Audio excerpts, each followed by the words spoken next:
এই ছেলেটা প্রতিবার ক্লাসে ফার্স্ট হতো, কিন্তু সে এইবার দেখে যে সে সেকেন্ড হয়েছে। এটা দেখেই তার মাথা ঘুরে যায়। এইসব হওয়ার কারণ ক্লাসে একটা নতুন মেয়ে এসেছে এবং সে পুরো রাত দিন মিলে 20 ঘন্টা পড়ালেখা করে। এমনকি এই মেয়েটার ফ্যামিলি যখন মারামারিও করে তখন ওই মেয়েটা মন দিয়ে পড়ালেখা করতেই থাকে।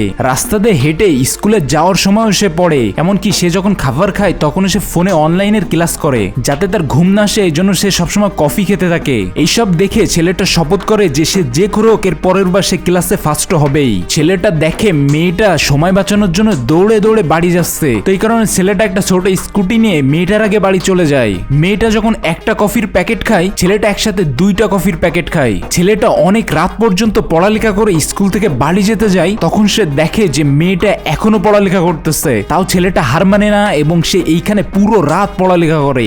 সারা রাত জেগে পড়ার জন্য ছেলেটা পরের দিন ক্লাসের ভিতরে বেহুশ হয়ে যায় এবং তাকে হসপিটালে নিয়ে যাওয়া হয়। এবং এইখান থেকে যখনই তার জ্ঞান ফিরে তখনই সে উঠে আবারও পড়ালেখা শুরু করে দেয়।